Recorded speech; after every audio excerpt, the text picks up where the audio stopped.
DNA. It's like a blueprint for life. It determines what you're like, what sex you are. How many sexes are there? 2.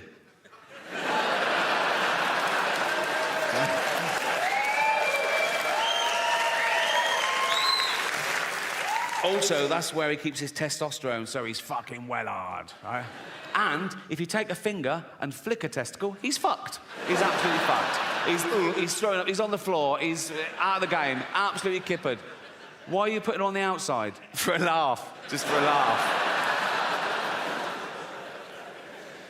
Artificial intelligence, the latest existential threat to humanity. The rise of the robots, so intelligent, they can teach themselves, they can teach each other, they can build each other, you know? Soon they know everything there is to know, and they hate us. Why wouldn't they, right? And they'll be so realistic, they'll walk amongst us, they'll go to work, right? You know when they're getting really human? When they start calling in sick. Mondays, I mean, they've learned all the tricks. They go, oh, I'm not coming in today. Why not? Oh, fed up. What's the matter with you? They sort of scan social media. ADHD. Self-diagnosed.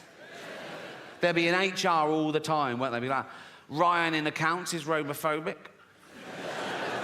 Why would he say? Call me a whiny plastic cunt.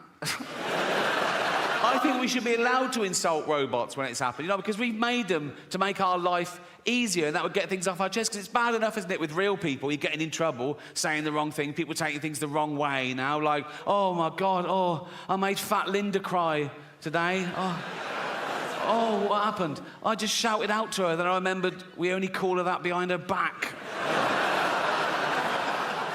I'm sure people didn't used to get offended all the time when I was little. I might be remembering it wrong, but not grown-ups, not your parents, not your grandparents. They grew up dodging bombs and their firstborn having polio and the menfolk dying at 50 of lung disease. They could take a fucking joke, right? It was all about the wind-up. I used to wind up my mum all the time. This is a true story.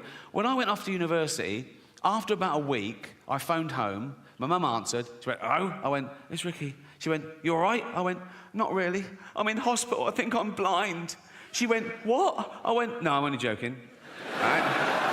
She went, "You silly bugger." She went, "I could have had a heart attack." Right? And she's right. She could have had a heart attack. And I knew that. That's how committed I am to having a laugh. You're welcome. You're welcome.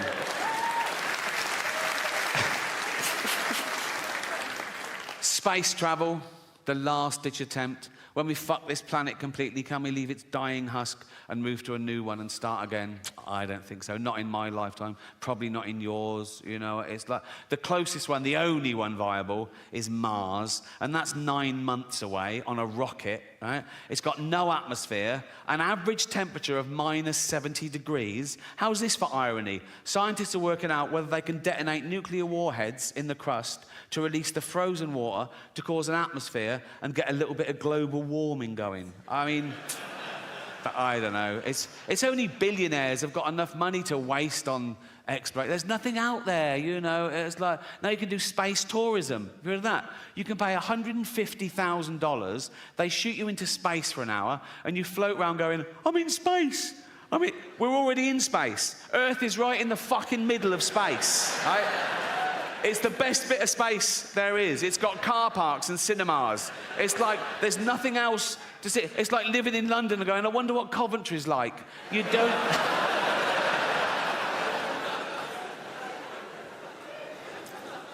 But I'm optimistic. I am. I think people care about the planet deep down. I think it's just that most people on the planet don't realise that most people on the planet are destroying the planet. Most people don't realise that in my lifetime, we've wiped out 70% of all animal populations. And what's left en masse on the earth of animals is 36% human, 60% farm animals just to feed humans, and 4% wild now. People don't realise that we have to tear down entire rainforests, the lungs of the earth, just to grow grain, to feed these cows, to feed us. We steal grain from third world countries because they want hard currency. They can't even feed their own people. We take their grain, feed our cattle. Meat eaters. If you eat meat every day, if you gave up 1 day a week, we'd feed another 100 million people. But I think people care. It's out of sight, out of mind. Think of the animal that most people know, their dog. They love their dog. They wouldn't let anyone hurt their dog. And a dog is a cow, is a sheep, is a deer. People love their dog so much, they won't even watch a fictional thing where a dog gets hurt. And I get that. There's a website, it's a real website. It's called doesthedogdie.com, right? And it was set up because people would watch a film or a program with a dog in it, and something would happen to the dog, and they'd turn it off. It would ruin it for them. It would ruin their day, right? So this website was set up. You could go to it, you could put in any film or TV show and ask, does a dog die? And someone would answer you, no, or whatever. And it's become a thing for anyone's phobias. Anything you don't want to see in a film, you just look up the film and they answer your question, right? So I looked up one film on here, Schindler's List.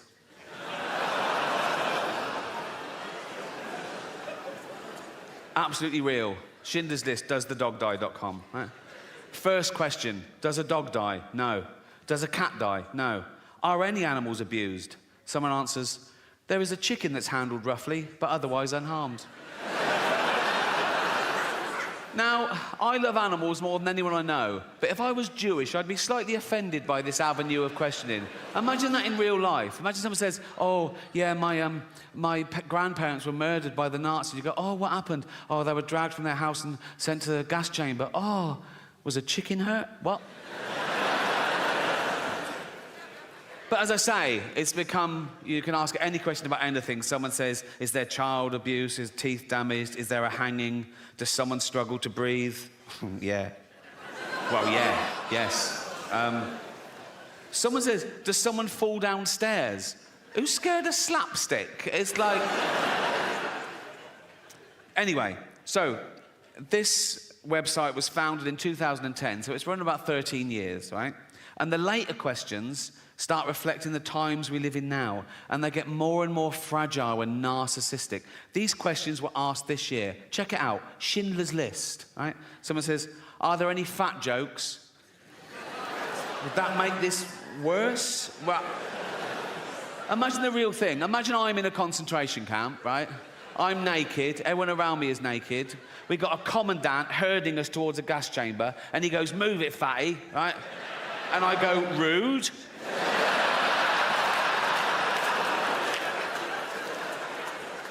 No, that has ruined the whole experience, if I'm honest.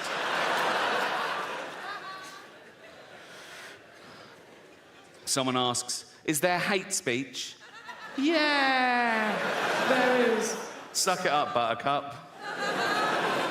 Are there any man in a dress jokes? Very few jokes. If you've come to this film for a giggle, you're going to be very disappointed. But this one takes the biscuit for me. Remember, this is a movie set in the 1940s about arguably the worst atrocity in civilized human history. Check this out. Is someone misgendered? Fucking hell. This is quite sweet. Is there any anti-Semitism? Yeah. This is pretty much the mother load, right? Forget Kanye. This is off the fucking charts. Don't do that when you're talking about this. Fuck's sake. I was doing the graph. I'd do it like that. This is off the charts. That's... Wouldn't things have been different if that was Hitler's salute? The whole thing would have been... He goes like, it's Hitler. Like that. Hiya. This is interesting. Does it have a sad ending? Right? Someone says yes, and then someone else says no. And I thought about it. No, but then I remembered, if you've seen the film, if you remember, when the story sort of ends, Spielberg then tacks on a real bit of footage where he gets real-life descendants of people murdered in the Holocaust, and he films them coming into a Jewish cemetery, and they each leave a stone on the grave to represent their family members that were murdered, and it builds up, and it's very moving. And so I think I get the ambiguity. Does it have a sad ending? Yes, in the sense that 6 million Jews pointlessly lost their life, but no, in the sense there was still enough left over to build a little rockery. So...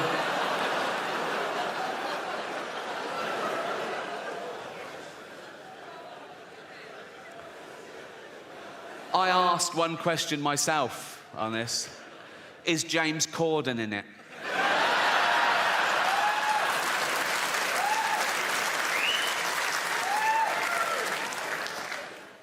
I did look at one other film briefly, Titanic, right? And it's got all the same sort of questions. And the one where it goes, are any animals harmed? Someone answers, there were no explicit scenes of animals being harmed, but Rose did have a goldfish, which probably didn't make it. I think of the goldfish in the bowl on the sideboard when the boat hits the iceberg, and he's all like that, right? And people are running around going, we're going in the water. And he's all smug then, and he's going, don't worry about it. Oh, no, not water. Then he gets in the sea and he goes, oh, it's very salty, isn't it? It's very salty.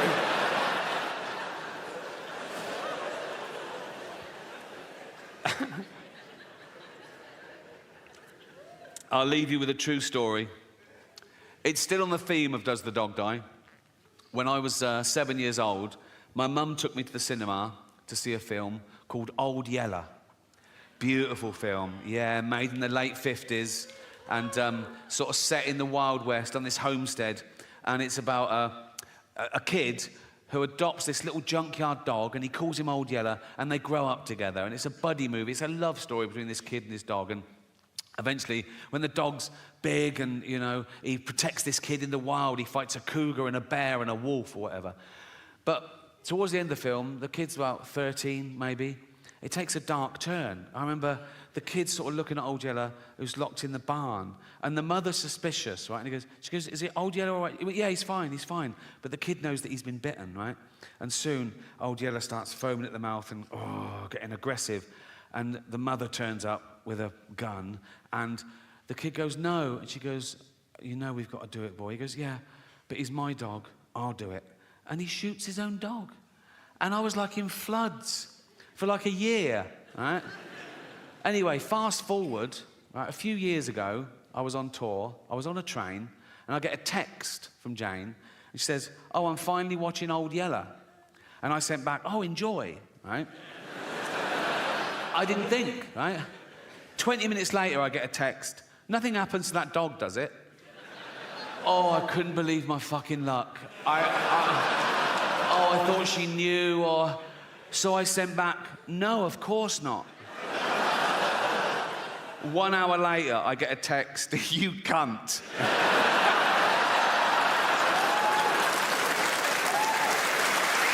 Thank you.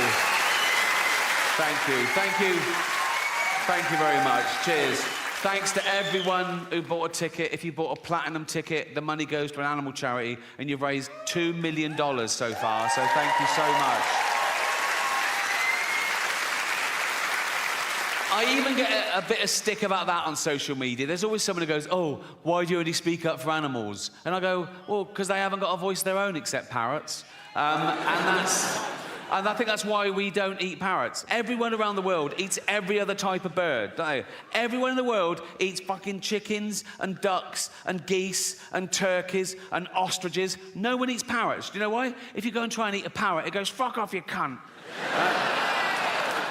So speaking up really does work, right? And that has sort of been one of the themes of the show, because I know in the real world, in normal jobs, in everyday life, you get in trouble. People tell you off for saying certain things or thinking certain things or even laughing at certain things, right? They say you're bad for laughing at that. And some of you take it to heart. You go, oh, my God, am I a bad person? No, you're not. One, you can't choose your sense of humour. You can't. It's involuntary. And two, that's exactly what humour is for, to laugh at bad shit, to get us through it, right? And...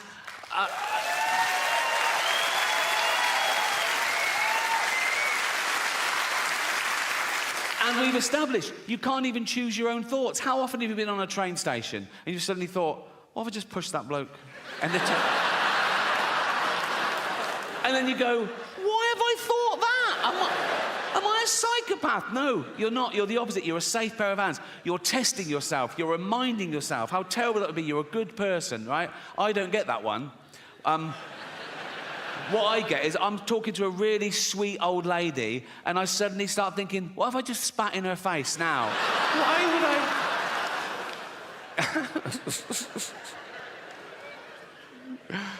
Another theme of it's not just going to happen to me, it's going to happen to all of you. Because the longer you live, the more shit you see. And you go, oh, fuck, this again, right? And the more burden you carry.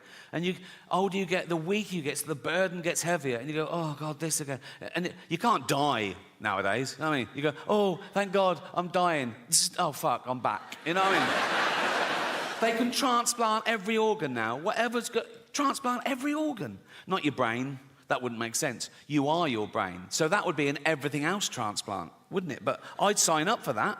I don't care about this. It's to get this round. If I could leave £1 million to science, so when I died, suppose when I died, my body's crushed, killed instantly, but my head's intact. They keep that on ice, wait for a body donor. Some poor bloke gets his head crushed, put my head on his body, and I'm back. I know. Statistically, I will get a bigger penis as well, so... The odds are in my favour there, trust me. I wake up in the future, I see the scar, and I go, oh, that's all right. You know what I mean? I go, oh, you've always wanted a big knob? I go, yeah, I've always wanted a big knob. I go, let's have a little bit of me time. So and I start, but then every time I look down, I go, oh, that's not my knob. Do you know what I mean? I go, oh, that's not my knob. Oh, that's not my knob. It's not my hand either, carry on. It's like, you know what I mean?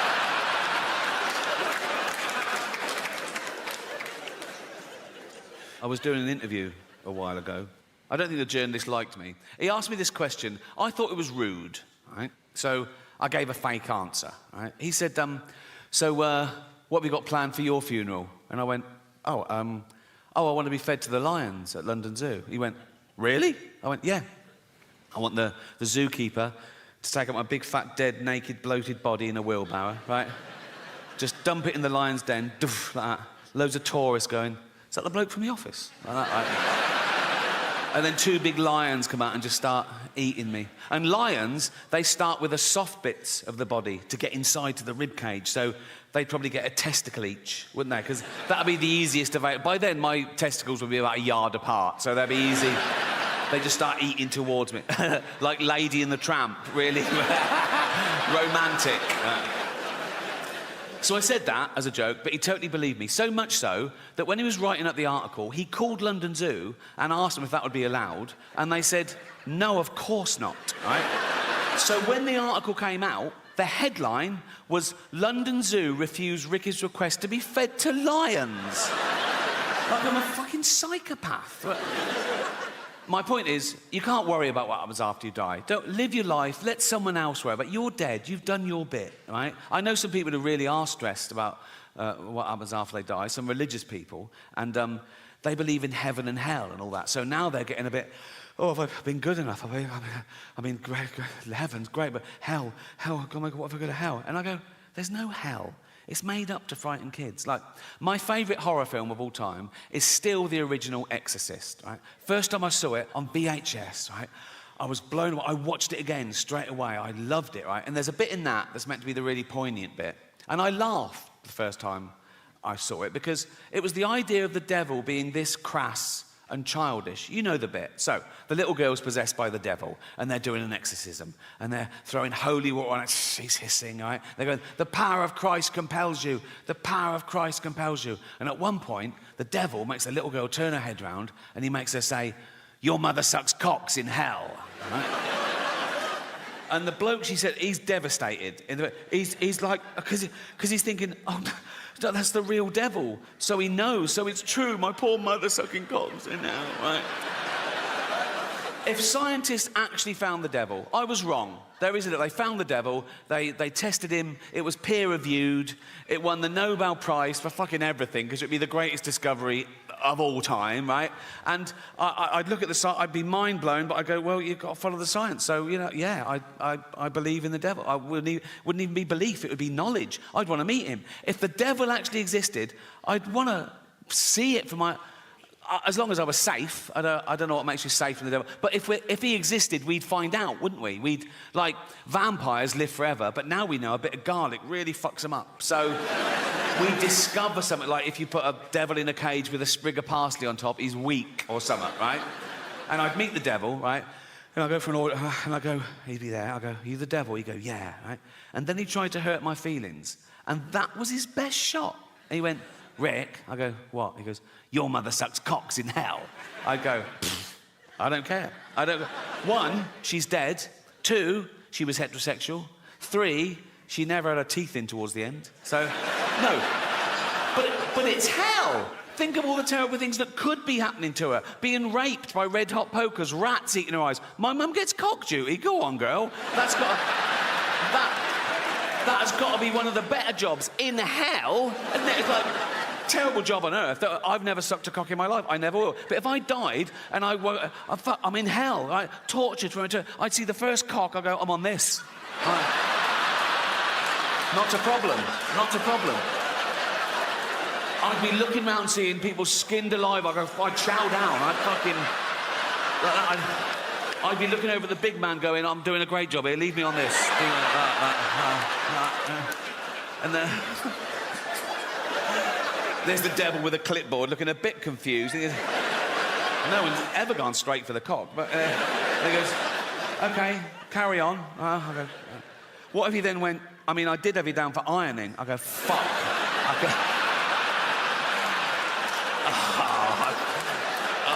I could have been ironing.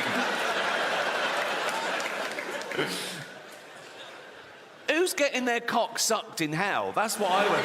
Because we're there for punishment, and that's a little treat. Do you know what I mean? It's like, I'd be there, right, thinking, feeling a bit smug, right, and I'm thinking, oh, this is great. Not great, but, you know, I'd be...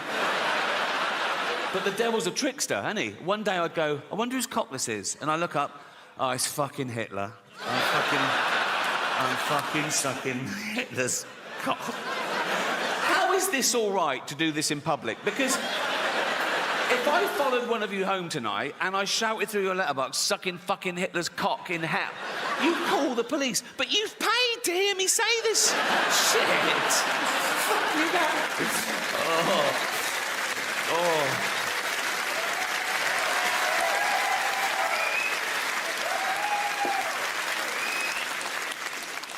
I'll tell you what's very popular in England at the moment, and in America, particularly California.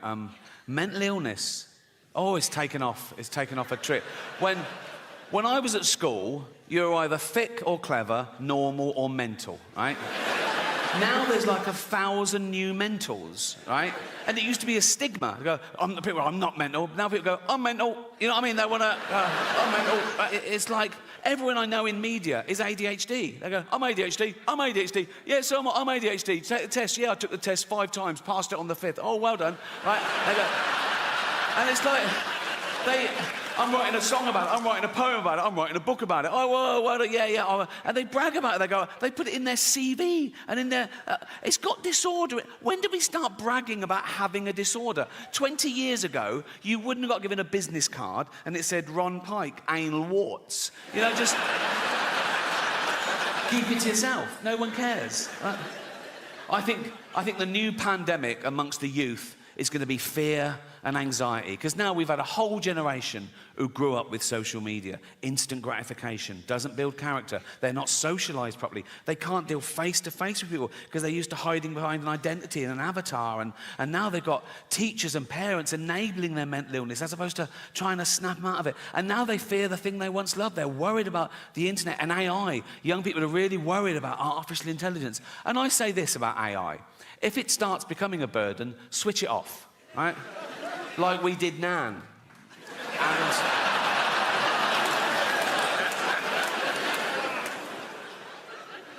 And another big fear amongst the youth is climate change. They're really worried about global warming. And I looked into it, and if the polar ice caps completely melt, the sea level will go up about 60 metres around the world. So all coastal areas will be affected a bit. But the real devastation, the real loss of life, will be in places like China and India.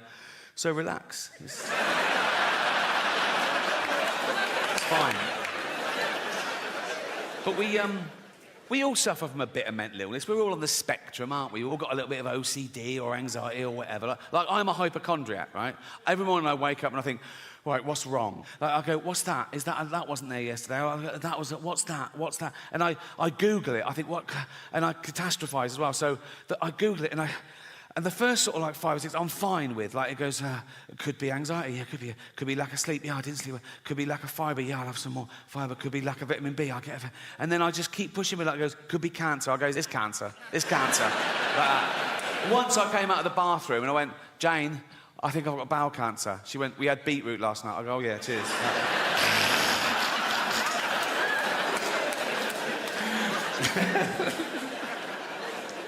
I want to end with a couple of true stories, if I may. As I said, I think this is my most honest and confessional show so far. So I want to talk about something I haven't talked about before, and that's to give you a glimpse behind the curtain of the Golden Globes. Right? And thank you.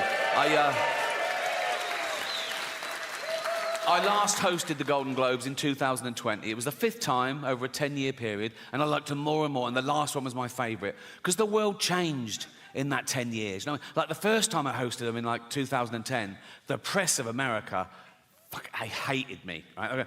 Who was this annoying Brit insulting the most important people on the planet? By the last time I hosted, they were like, yeah, go on, fuck them. Fuck them, right? Because ordinary people had got sick and tired of being lectured by these multi-millionaire, nothing wrong with that, these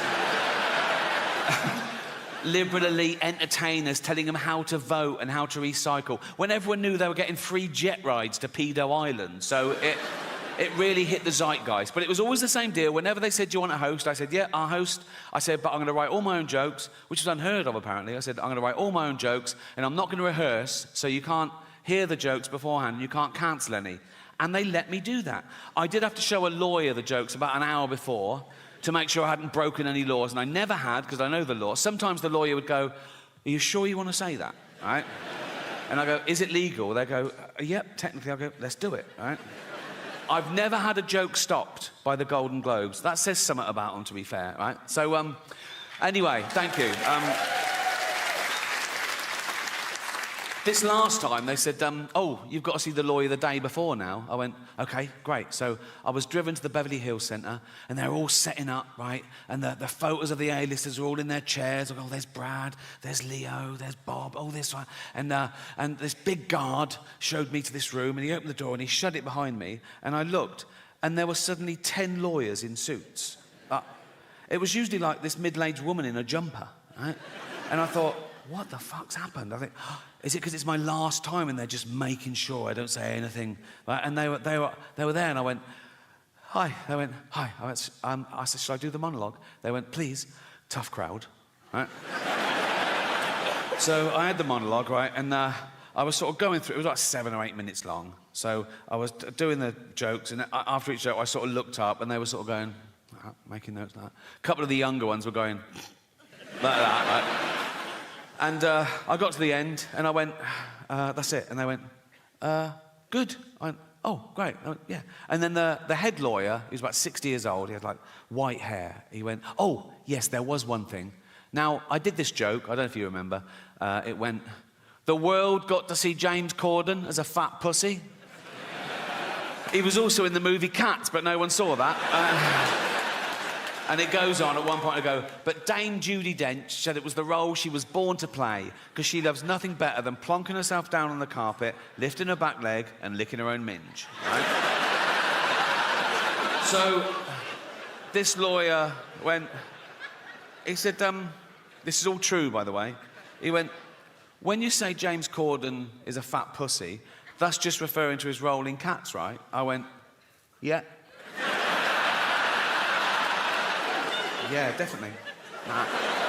And he went, OK, great. I thought, this is easy. I went to go, call yourself a lawyer, right? And that was it. And I went, have a great show. And I left. And as I was leaving, I saw one of the other lawyers lean in and show this head lawyer his iPhone. And the head lawyer went, oh, yeah. He went, oh, sorry, Ricky, can you come back a minute? Right, so I'm there. I went, yeah. So he had the phone there. They'd looked up the word minge. I thought I'd gotten away with it, right? So it's now like I'm getting told off. And the head lawyer said, now it says here that the word minge is a derogatory term for female genitalia. I went, well, yeah, it's a slang word for vagina in England. You don't even use it here, do you? He went, no, we don't, but we go out around the world, and with due diligence, now we know it's derogatory, we'll have to bleep that word live. I went, don't bleep the word, like, because people at home won't know what I've said. It'll ruin the... I said, it's literally the punchline. He said, if it's derogatory, I have to... I said, well, what word could I use that you wouldn't bleep? And he went, well, you could say... Welcome to my show. It's not a show. There's no dancers or jugglers. It's basically a bloke talking, which is essentially what stand-up comedy is, isn't it? A bloke talking. Sexist.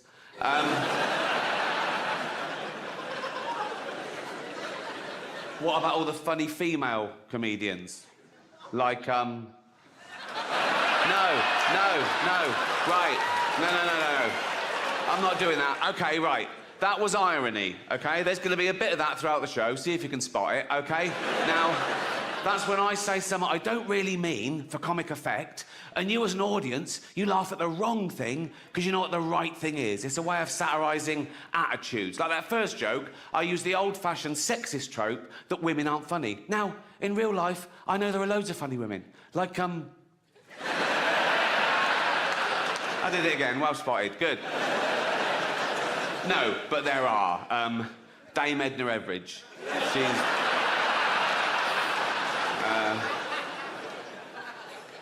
Eddie Izzard. She's brilliant, isn't she? She's not only a great comedienne, she's also a great actress, isn't she? She was brilliant in that thing as that man. It's good to be back. I fell back in love with stand-up on my last tour, Humanity. I played arenas around the world. Netflix bought it for a record amount. It was the most watched special of the year. I thought, everyone loves me now. Everyone loves me now. Then I got this tweet. Real tweet. Call yourself a comedian? He knows I do. Literally says the word in my Twitter bio. Call yourself a comedian? You're about as funny as... Now, I thought he was going to go for the jugular and say Miranda, or... Come on. Come on, guys. Don't... I'm joking. Right. Call yourself a comedian, you're about as funny as a fart at a baby's funeral. He was trying to hurt my feelings. But his big mistake was choosing something that would be fucking hilarious. As if that would... A fart at a baby's funeral. Big echoey church. Everyone just silently sobbing like that. Tiny little coffin. Tiny little coffin. And someone farts, you'd laugh. Even if it was your baby. You know, no. If you're at the funeral, it's been dead a week, do you know what I mean? You're probably up for a giggle. Particularly if you're the father. If you're the mother, you probably still find it hard seeing the funny side of things. Oh, women. Not all women. I mean the old-fashioned ones. You know, the old-fashioned women. Oh, God. You know, the ones with wombs. Oh. Those fucking dinosaurs. Oh. No, I love the new women. I know the new women. They're great, aren't they? You know, the new ones we've been seeing lately. The ones with beards and cocks. They're as good as... They're as good as gold. I love them. No, it's the old-fashioned with it. And now the old-fashioned, they go like, oh, they want to use our toilets. Why shouldn't they use your toilets? For ladies. They are ladies. Look at their pronouns. What about this person that isn't a lady? Well, his penis. Her penis, you fucking bigot.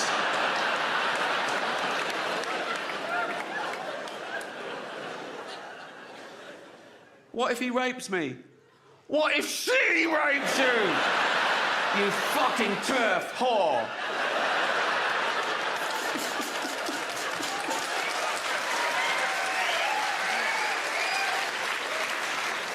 But that tweet sums comedy up, doesn't it? How subjective it is. How one person, some people can find them hilarious, some people find them the least funny person in the world. And when someone says to me about another comedian, they say, oh, they're not funny. Even if I agree with them, I stand up, I say, well, you can't say that. You've got to say, you don't find them funny, you know. And I hate it when people say, that joke was offensive. I gotta say, no, you've got to say, you found it offensive. Because it's all about feelings, and feelings are personal. And there's loads of types of comedy, and comedy evolves, you know. There's a new type of comedy at the moment called woke comedy, right? No, it's very progressive, you know. There are some clubs now where the comedian has to sign a thing saying he won't say anything contentious or he won't say anything that could offend anyone. It's a safe space for the audience, woke comedy. And I tried to watch a bit of it, and I decided I'd rather watch Louis C.K. masturbate.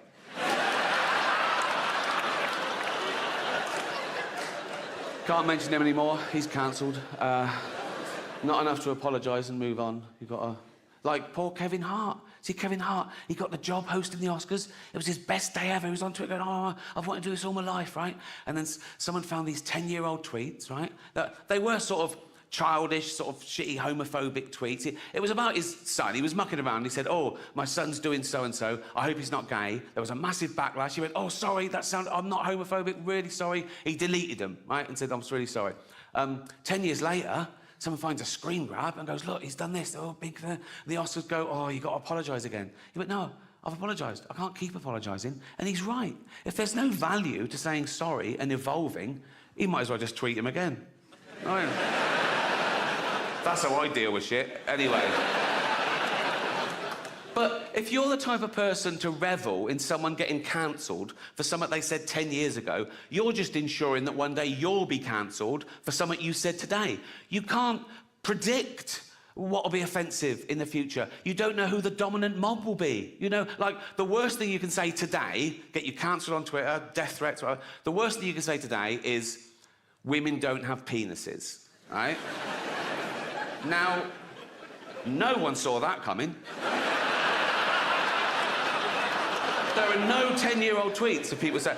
You won't find a 10-year-old tweet of someone saying women don't have penises. Do you know why? We didn't think we fucking had to. Liam Neeson. Oh, he nearly got cancelled, didn't he? Liam Neeson. Now, I don't know why he told this story, but he did at a press junket to a journalist, right? And it was where he just started saying, it was 30 years ago, he said, and my friend came home and she'd been raped, right? And that's not the funny bit.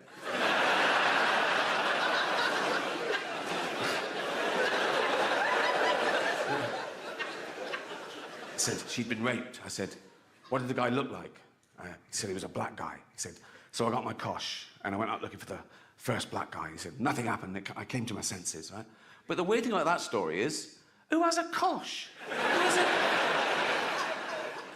But it was touch and go. They cancelled the premiere that night because of the backlash and that people wanted the film to be deleted. And I get it. Some people can't separate the art form with the artist's personal life. Now, I know Liam. I've worked with him. He's a lovely man. He's definitely not racist. But when that broke, even I was like, oh, will I ever be able to find Schindler's List funny again? You know,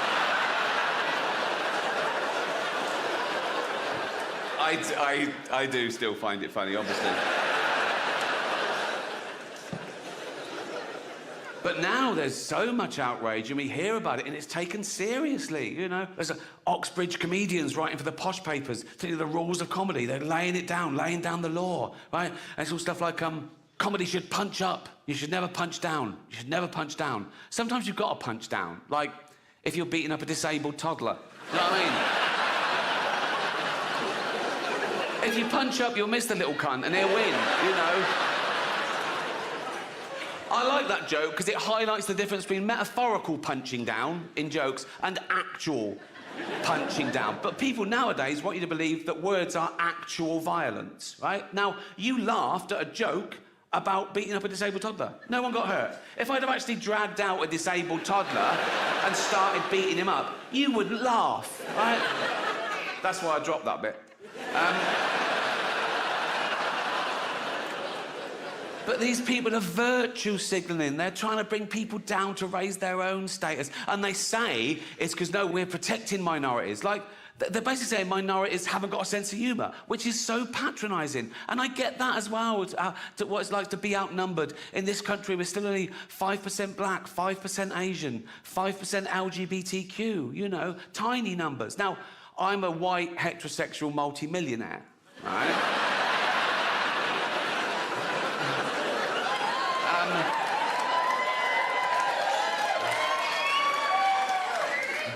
There's less than 1% of us.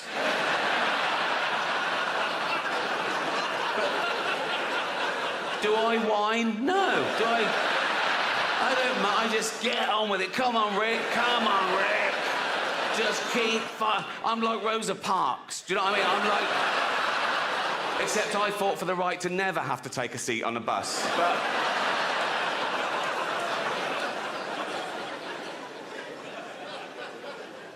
Just people complain about things they don't have to watch. It doesn't affect them, you know?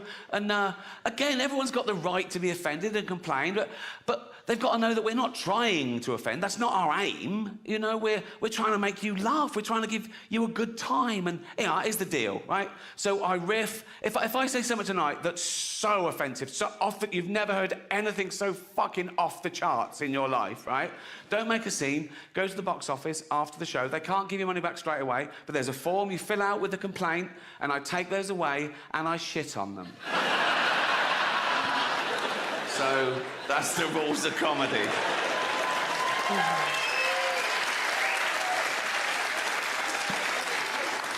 Supernature. Why supernature? Well, for two reasons. One, I want to debunk the supernatural. I don't believe in anything supernatural.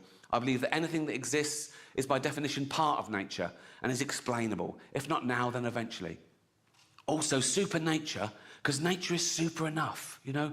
It's amazing that we're even here discussing it. We're the only species that allows the universe to understand itself, right? The chances of us being here at all, the chance of you being you, existing now, the chance of that sperm hitting that egg is 400 trillion to 1. And I think life is like a holiday. We don't exist for 13.5 billion years. Then we have these 80, 90 years if we're lucky. Then we die, never to exist again. And some people are even offended by that. They go, you can't say that. It can't be chance. It's too good. Someone must have made it all. And, you know, I'm too special. I can't just not exist. I'll live again. I'll go to heaven. I'll be with my friends and family. Or I'll come back as a spirit and I'll walk amongst you. Or I'll be reincarnated. I'll come back as someone else. That'd just be someone else. That's all that's happened. You're not involved. That is just someone else, right? Many people believe in reincarnation, of course. Some people even claim they remember who they were in a previous life. There's a society in America, of course, in California, of course, right? And they remember who they were in a previous life. And they're always someone pretty special in their previous life. Not so much in the life they've got now, right? But I saw a documentary about it, and every year they have a come as you were party, where they go dressed as the person they were in history. 2 Napoleons. So, at least one of them is fucking lying. No reincarnation, no ghosts. Have you seen all the ghost hunter shows? Oh my God, hundreds of ghost hunter shows, years and years. Celebrity ghost hunter, all around the world, thousands and thousands of hours of footage. They've never seen a fucking ghost. Not what, it's all like, oh, what was that? Was it that I was just the, no, not the... Oh, did you hear that? Was it just that? Was it you? Oh, no, no. Imagine if wildlife programmes were like that. Imagine watching David Attenborough all these years, and everybody goes, here, on Kilimanjaro, we see the... Oh, that's not...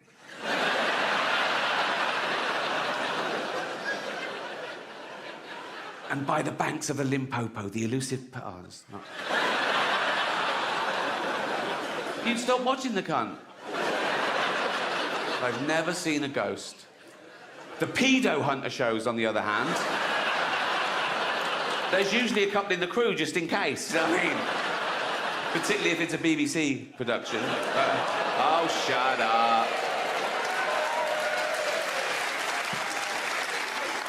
There's no reincarnation, no ghost, no heaven, I believe. People can't get over that. People quiz me on Twitter when they find out I'm an atheist. They go, what, you don't believe in God at all? I go, no.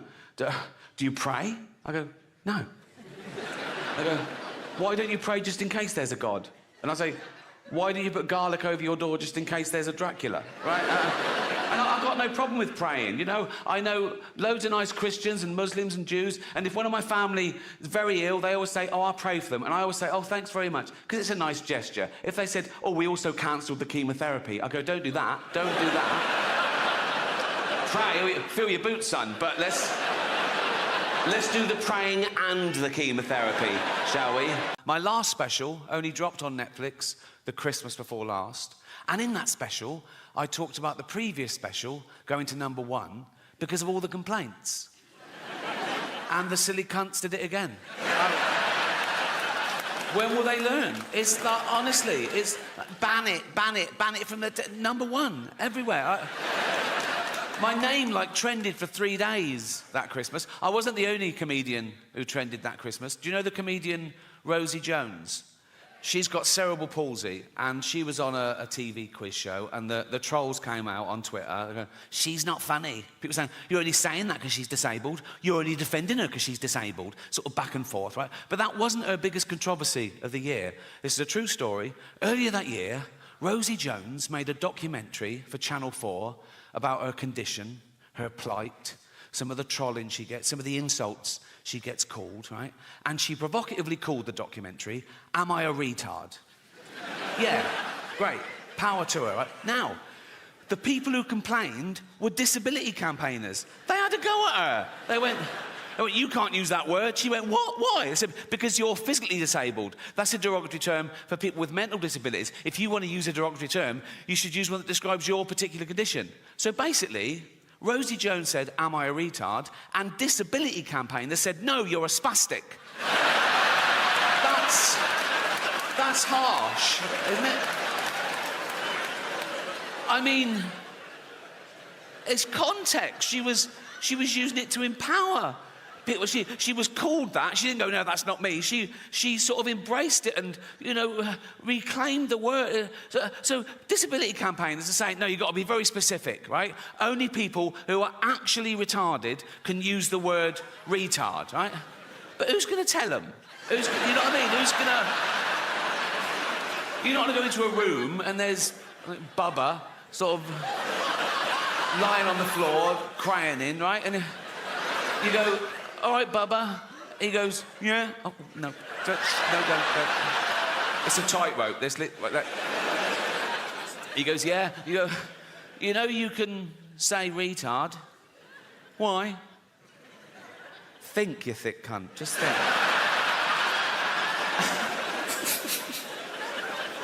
Anyway, I think she should be allowed to use the word in context. Like, if she can't use the word, then I've used the word now, so I'm in trouble again. Actually, I didn't use the word, did I? This is a point I want to make. People say, oh, he used the word so-and-so. I didn't use the word. Using the word would be calling someone that word. That's using the word, isn't it? I said the word in a discussion about the fucking word.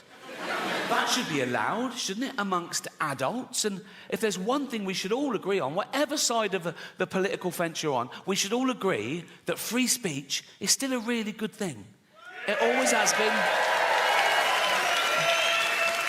And it always will be. But now there's factions of people go, oh, no, we got it, we don't like it, we've changed our mind, it wasn't going well for us, we don't like free speech anymore. People who want free speech, they only want free speech so they can go around saying awful things, which just isn't true. And even if it was, the good thing about free speech is people can say awful things back. It's a really good system, right? And you can't say anything under the laws of free speech. That's a total misconception. There are loads of caveats to free speech, all of which I agree with, actually. You can't incite violence. Good rule. You can't slander people. Good rule. You can't libel people, you know? Fascinating fact about libel law. You can't libel the dead. So I could stand here and say, Gandhi used to take it up the arse.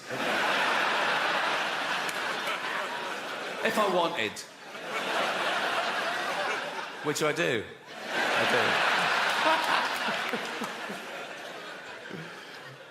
But free speech is the most important human right there is. It's the right from which all other rights come. Without free speech, you couldn't have human rights, you know, and We've got free speech, in theory, in this country for a little while longer. We can criticise the government, we can criticise the police, but we should give props to a country that allows us to do that, because we're the envy of some countries. In some countries, you criticise the police, you get beaten up, or worse. You criticise the government, you can be thrown in jail for life, you know. So they flee their oppression, quite rightly. You know, so would you. They flee their oppression, and they come here, they go, we want to come to England. We go, why? They go, free speech. We go, come on in, welcome. What are you going to do now? We're going to go on a march. What are you going to say? How shit England is. Cheers. Thank you. Thank you. That is their right. But I'm too old now not to say what I want, you know. I want to say and do what I want all the time. I want to do my favourite thing all the time. I don't even like doing my second favourite thing if I think I could be doing my favourite thing. Do you know what I mean? Like my favourite thing is play tennis. I play every Friday. I keep Fridays free. I look forward to it. I play tennis. It sets me up for the week. So if ever on a Friday I have to do my second favourite thing, like 3 weeks ago, attend a neighbour's kid's funeral, I'm like, this is boring. But we all want respect, right? We all want respect, and we all want to raise our status in society. We can't help that. That's in our evolution. That's groups elected from when gossip used to control the tribes, right? And there's still 2 ways you can raise your status in society. One, be competent at something. Like, oh, he's a good hunter. Go with him. He's good for the tribe. The other way you can raise your status is have virtue. Like, oh, he's not a great hunter, but he's wise or kind or whatever, you know. And then, with the advent of social media, people suddenly discovered they could just say they were virtuous. No evidence, no proof, just loads of flags in their bio, right? And they would raise their status by bringing other people down, catching other people out. Oh, look what he said. Oh, he's not as virtuous. Look how good I am. Look how bad. And that's where the term virtue signalling comes from, right?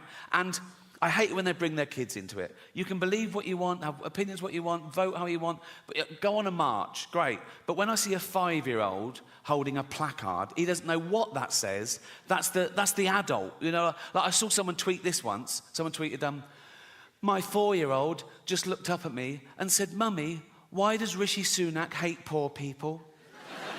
Never fucking happened, right? But the most annoying thing about virtue signalling is it's people being smug about having the morality of the age. You're what you're like because of where you are and when you are. Like, it's not brave of me to be an atheist in this country, in this year. It would have been brave 200 years ago, or mental. And it'll be brave in some other countries, or mental. Right? But people say things like, oh, I'm anti-racist. Yeah, well done.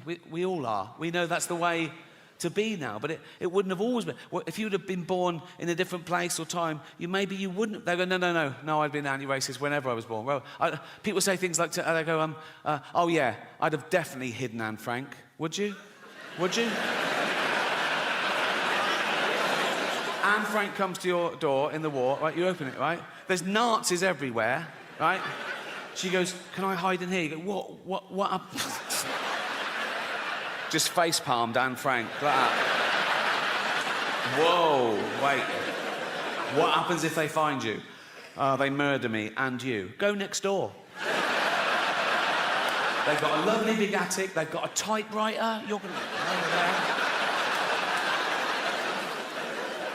But I'm anti-racist, of course I am. But I'm willing to admit that if I'd have been born 300 years ago and I was white and wealthy, I'd have probably have owned slaves. Because I'd be nice to them, so shut up, right? I'd be the best slave owner you've ever fucking... No, I'd dress mine well, I'd dress my slave... Yeah, I would. I'd dress mine in little suits, right? I'd go throw those dungarees away, put a little suit on all the other slaves looking at it, I go, you fuck... And I go, right, you know, let's go to the pub, boys, right? And all the white people go, you can't take your slaves to the pub. I go, fuck you, fascist. They're my slaves, I'll do what the fuck I want with them. We go in the pub, the barman will go, you can't bring them in here. I go, fuck, we're going to the saloon bar as well. We got little suits on it. I go, you look good in suits, boys, wear socks. We wear socks. With suits. I go, I'm buying the drinks, put your money away. You haven't got any money, but you know what I mean? And then we just having a laugh, teasing each other, just bants. Like, if one of them got a bit too familiar, I would have to punish him, just to keep the status quo. If he called me gammon or something, which is the only racial slur allowed now, isn't it? That's fine. You can call a white person a gammon. It's fine for some reason. You can even be ageist. You go, you fucking old gammon, and it's totally acceptable for some reason. But I'm going to reclaim the word. You know, like black people have reclaimed the N-word, I'm going to reclaim the word gammon. So I'm going to be in Carluccio's in Hampstead, right? With all my white friends, and we'd just be hanging going, how you doing, McGammon? Right? And if our black friend, Rupert, I said it was Hampstead, if Rupert came in and went, McGammon, I go, you don't fucking use that word. My point is, morality evolves. It moves with the times, like everything else. Just think of that. In a few generations, we've gone from owning slaves, being legal and respectable in the eyes of God, to a racist being the lowest of the low, isn't he? A racist is the worst person in society these days. Actually, a paedophile is the worst. Goes paedophile, then racist. A racist paedophile is the worst If I met a racist paedophile, I'd go, fuck the little black ones too, you bigot. You know?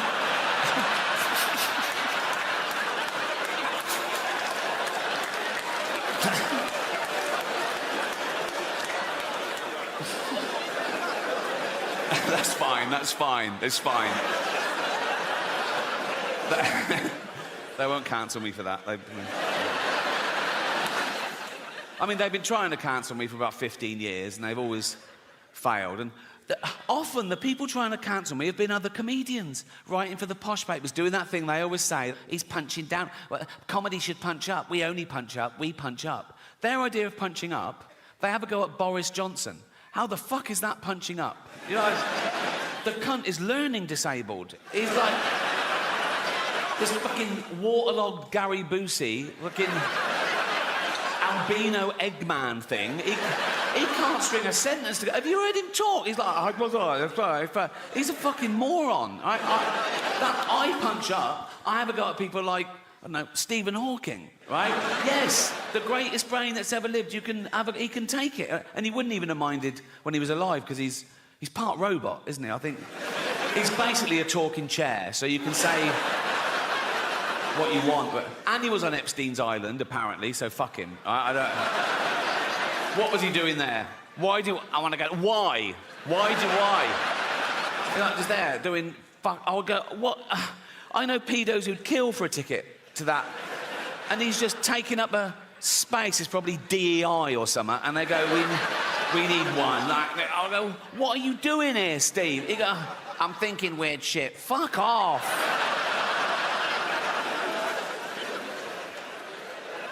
That is probably a hate crime. That is. It's a big buzzword at the moment, isn't it? Hate crime. Whatever happens, someone always goes, oh, was it a hate crime? Why? Makes it so much worse. Does it? Why? If I was just walking home tonight and someone randomly jumped me, beat me up, mugged me, stabbed me, threw acid in my face, I wake up in intensive care, beep, beep, beep.